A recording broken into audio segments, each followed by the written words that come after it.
السلام عليكم. اليوم غادي نتقاسم معكم الوصفه ديال البريوش مالح وواحد حلو.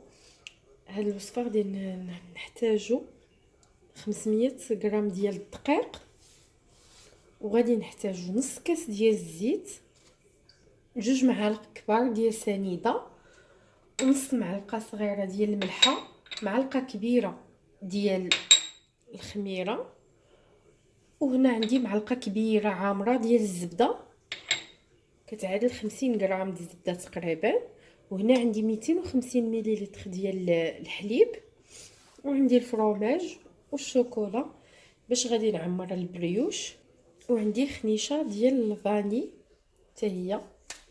اول حاجه غادي نديرو هاد الحليب غادي نسخنوه، غادي نضيف له هاد المعلقه ديال الزبده ملي يسخن باش تذوب فيه، هو باش غادي نعجنو البريوش. هنا على ما يسخن الحليب غادي نديرو الدقيق، غادي نديرو هنا الملحه والخميره السنيده، خميشه الفاني،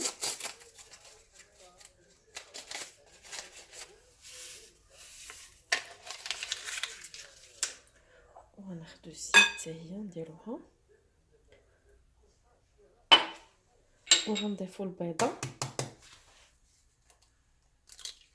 الا بغيتو تستعملوا غير البيض البيض وتحتفظوا بالصفر ماشي مشكل، كيجي حتى مع البيض البيض. انا هنا عندي بيضه صغيره درتها كامله. هنا الحليب سخن، غادي نضيف له هاد الزبده باش تذوب، غير كيسخن ما كنخليوش تيغلي، ندوبو فيه ديك الزبده باش عاد نعجنو به.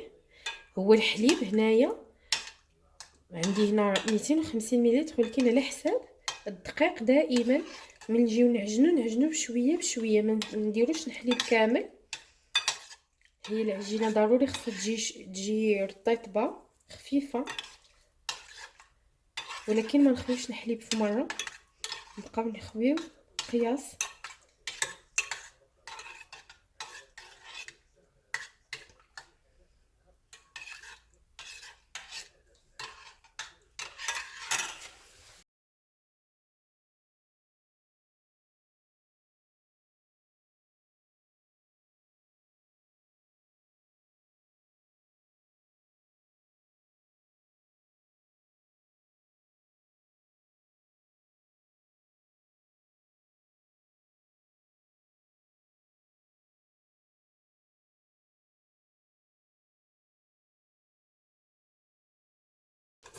هنا كي كتشوفوا خصها تجي بحال هكذا العجينه، عندنا نخمروها على 2 مرات، نخليوها تطلق ترتاح واحد ربع ساعه، وعاد ندلكوها، عاد نديروها تخمر. دابا نخليها واحد ربع ساعه تطلق، نعاود ندلكها ونخليها تخمر واحد 30 دقيقه حتى ل 45 دقيقه على حساب الجو، دائما على حساب الجو. هنا من بعد ما دازت ربع ساعه غادي ندهن يديا بشويه ديال الزيت، ونعاود بحال ندلكها نجمعها، نخوي منها داك الهواء.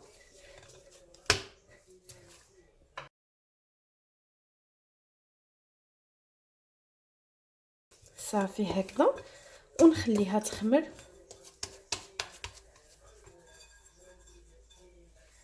خليها تخمر واحد نص ساعه حتى ل 45 دقيقه. هنايا من بعد ما خمرت لي العجينه انا خليتها لها نص ساعه وتضاعف الحجم ديالها. هنايا غادي نقطعها على 2،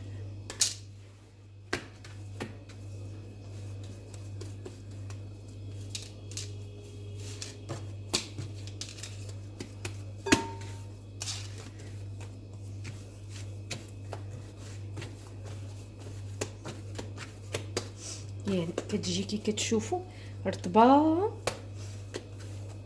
خاصها تجي هكذا رطيطبه، وغادي نقطعوها على حسب القياس اللي بغيتو، صغيورين او كبار كيبقى الاختيار نتوما. انا غنديرهم صغيورين.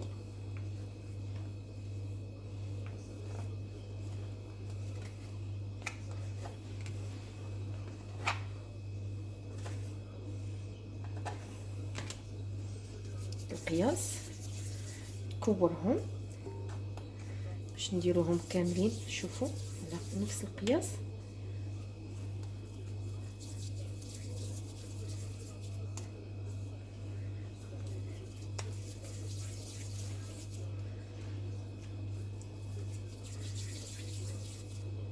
حيت مازال غادي نخمروهم وغيتضاعف الحجم ديالهم.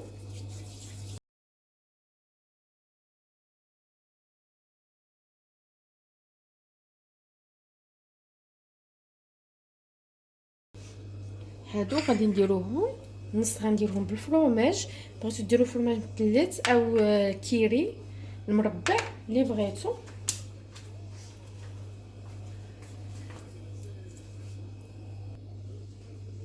ناخذ الفرماج ونقطعو على جوج. ناخذ اول كره ندير لها بحال هكذا، بحال نبسطها، ندير فيها الطريف ديال الفرماج ونسد عليها هكذا مزيان ونكورها. نتاكد انني سديت عليها مزيان ونديرها هنايا في اللاطه. انا مفرشه لها بابي كويسون، ويلا نتوما ما كاينش دهنوا اللاطه ديالكم بشويه ديال الزيت او غير رشه ديال الدقيق كافيه. ناخذ الثانيه حتى هي نفس الطريقه.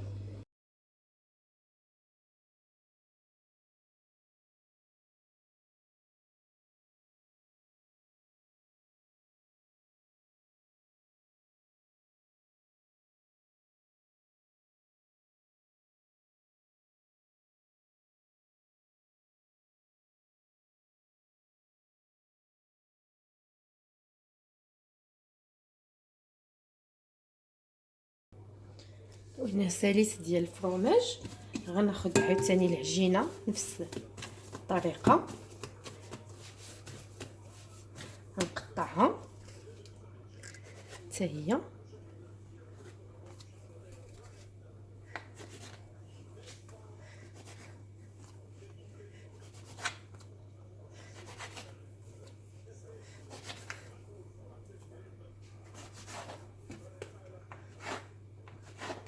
غنديرهم صغيورين، كيعجبوني يكونوا صغيورين حيت اصلا عاد غادي يخمروا، فمن الاحسن نديرهم صغيورين.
وهادو غادي نديرهم بشوكولاته الدهن او طريفه الشكلاط اللي عندكم، ماشي مشكل،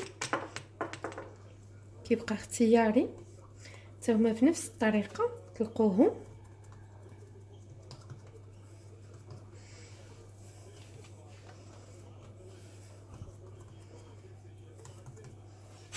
ناخذ شويه ديال الشكلاط نديروه في الوسط ونسدو كالعاده نقرصو باش نتاكدوا انها تسد، ونكوروها بهذا الشكل ونحطوها في اللاطه حتى هي.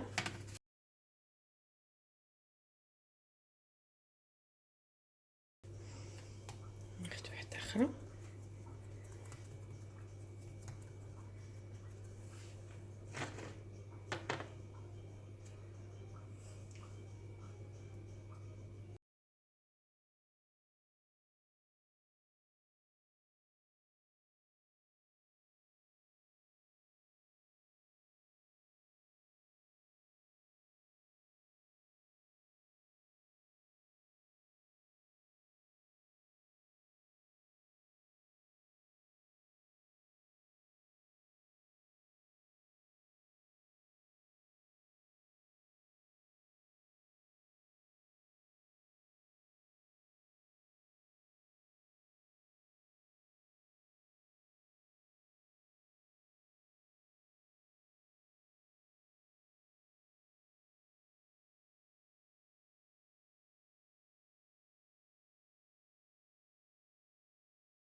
وهكذا ساليت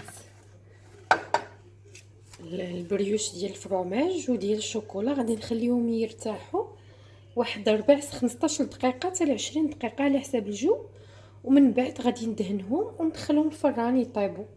وهنايا من بعد ما خمروا خديت هنايا صفر ديال البيضه مع واحد المعلقه ديال الحليب وواحد الرشيشه ديال الفاني باش ندهن بها هاد لي بريوش.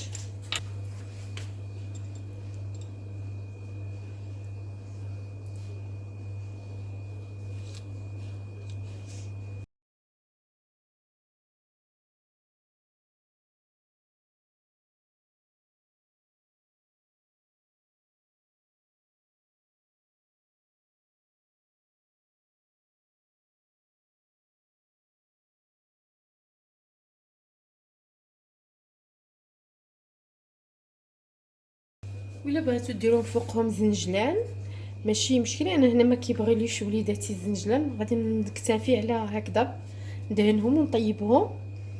وهادو لي بريوش من بعد ما عاد خرجتهم من الفران كيجيو بهذا الشكل كي كتشوفوا، كيجيو رطيطبين، عرفتي مازال سخونين، رطيطبين وخفاف. نقطع حداكم شوفوا هادو ديال الفرomاج كيجيو خفاف ورطيطبين وهشيوشين، كيجيو رائعين للكوتي الفطور لوليداتنا باش نقدروا ياكلوا دغيا كيبان لهم من الماكله. وهذه ديال الشوكولا حتى هي نقطعها حداكم.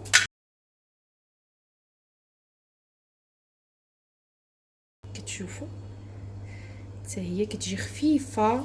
وهادو لي بريوش ديالنا هنا زوقتهم بشويه ديال الفرomاج قطعته على هذا الشكل ودرتو، وشوكولا من الفوق هنايا شوكولا ديال الدي.